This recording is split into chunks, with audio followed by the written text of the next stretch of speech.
Hello guys, welcome to another episode. In this episode we're going to look at slow flight and stalling. So the first part we'll look at a slow flight, and the reason why we're going to look at this is to recognize the changes in aircraft flight characteristics and control effectiveness at critically slow airspeeds. It's also a good skill to learn, as you might want to loiter over a certain area for taking photos, or if you have an incident. So to start the slow flight maneuver, firstly we're going to bring out the car beat, and then we're going to reduce our throttle to idle. We're going to maintain pitch attitude. We're in the white arc so we can extend the flaps.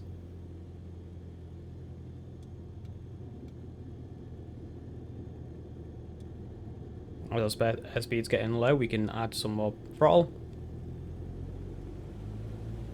and then we'll just maintain just above stall speed without changing height. So now we're maintaining our slow flight airspeed. We'll ensure we're trimmed at the correct attitude and speed. We've got the right throttle set. And we'll take a look out the window, and as you can see, we're moving across the ground very slowly. If we start to descend, we get a little bit more throttle in, just to maintain that altitude. So the main purpose of this is to recognize how the aircraft will behave differently and how it feels different.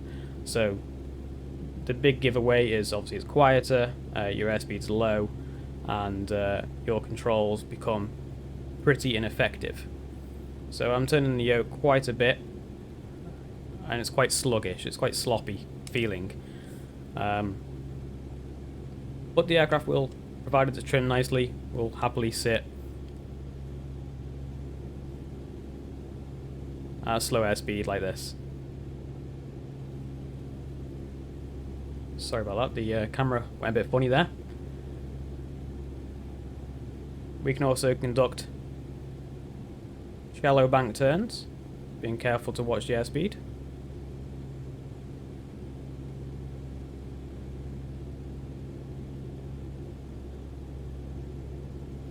And it just requires a lot more than usual in terms of yoke movement to get the aircraft to bank in the first place. So to get ourselves out of a slow flight, we'll need to bring the car peak back in, go full throttle, wait for the airspeed to increase, maintain our altitude. It probably will require some pitch down. Let that airspeed build.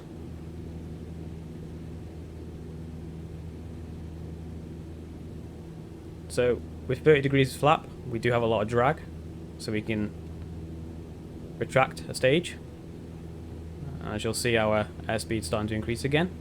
And we retract the flaps in stages. We don't do it all at once, otherwise it can cause a dramatic loss of lift and a stall. So another stage of flaps.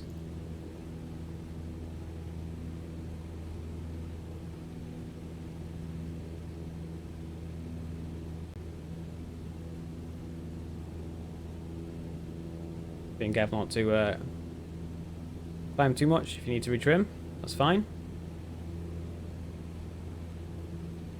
And then the final stage of flaps, and we're back at cruise speed, so we can bring back our power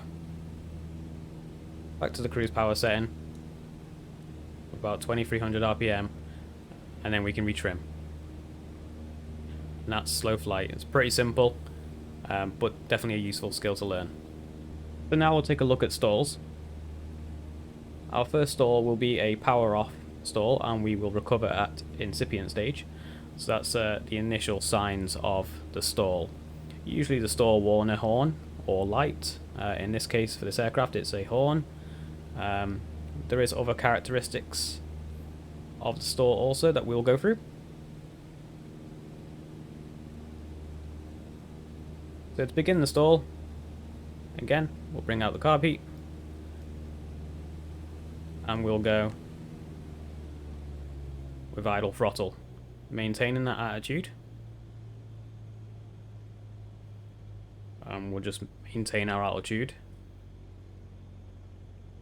As the airspeed bleeds off, we'll need more and more back pressure on the yoke to maintain that altitude. It's important to keep the aircraft coordinated and straight and level, otherwise you get into a spin as the wing drops.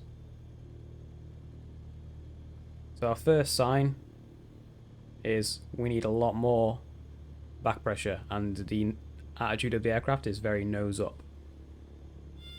And there's a stall warner. So we'll nose down, not too much, full throttle, let the aircraft build speed, and then we'll climb back up again. So now we'll do the same stall again, which is a power off stall. However, we'll do it in landing configuration. So we'll extend all the flaps and we'll recover again at incipient stage. So same procedure again, car beat, throttle to idle, maintaining the attitude, extend our flaps,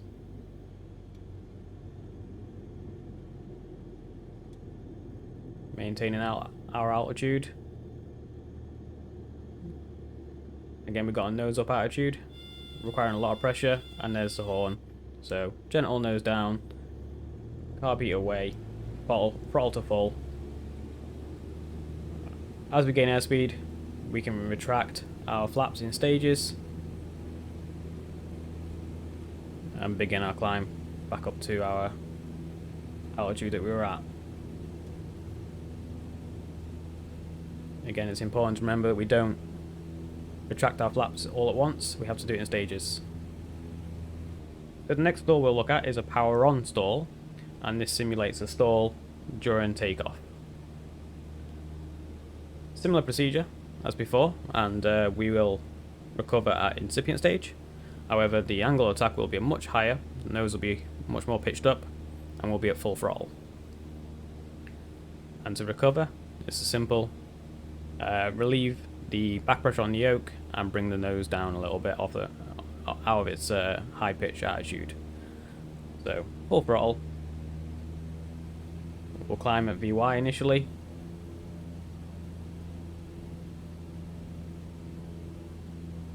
There we go. And then we'll pitch back further to simulate an overpitched takeoff. Waiting for that stall warning. And then we just relieve that nose.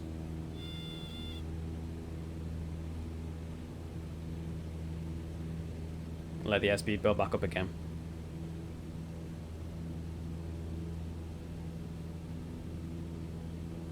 Once the airspeed's built back up to VY, we can then carry on with our climb as intended. Being careful not to let that happen again. So now we'll take a look at spin avoidance. Spins generally develop at a developed stage of a stall and when a wing drops. So you go past the incipient stage of a stall, you reach a fully developed stage, and one of the wings loses critical airflow over it, and that wing will drop.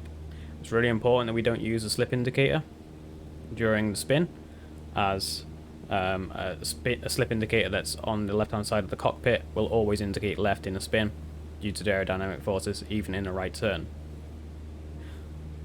So the recovery out of a spin, you can remember it using the word pair. That's Papa Alpha Romeo Echo, and that's P for power, idle, A for ailerons, neutral, R for rudder, and that's opposite direction of the spin, and E for elevator, pull forward. So we'll go ahead and get ourselves into a stall initially. So we'll do a power off, maintain the altitude,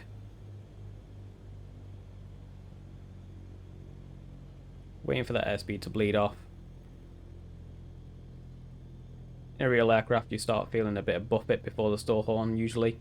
A little bit of shaking in the aircraft. controls become sloppy. And then eventually you'll get the stall horn, like so. We're going to keep it going, make sure it's fully developed. We're going to uncoordinate a little bit.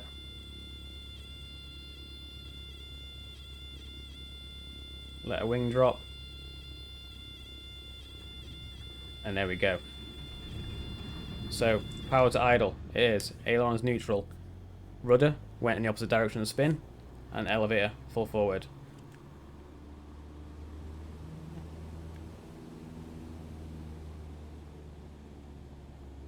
And we can just pitch back up to bring that airspeed back where it should be.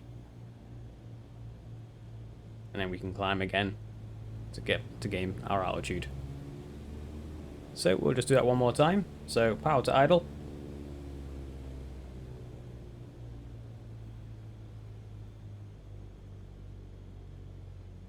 Maintain our altitude. Watching the airspeed bleed off.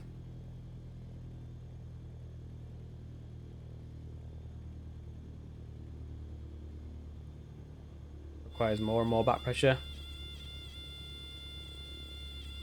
Keep it going, and there we go. So power is idle, ailerons neutral, rudder opposite direction of the spin, so right in this case, full down elevator. We stop the spin, airspeed's good. We can pitch back up.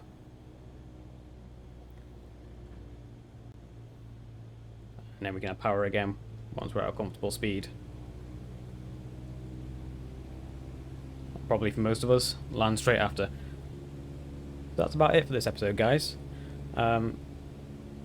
Because it is for simulation and a YouTube video, a lot of context has to be removed, otherwise it wouldn't be very entertaining. It'd get quite boring quite quickly. I hope I've made it as simple as I can, and you've been able to follow and understand and have a go yourself. If you did like the video, please give it a like. And if you want to see more in the future, please hit subscribe. Thank you very much for watching. Hope to see you again. Fills up into a creature, and it haunts me somewhere much deeper. I got nightmares in my head, I fear that the thoughts build up until I can't hear. That my mind fills up into a creature, and it haunts me somewhere much deeper.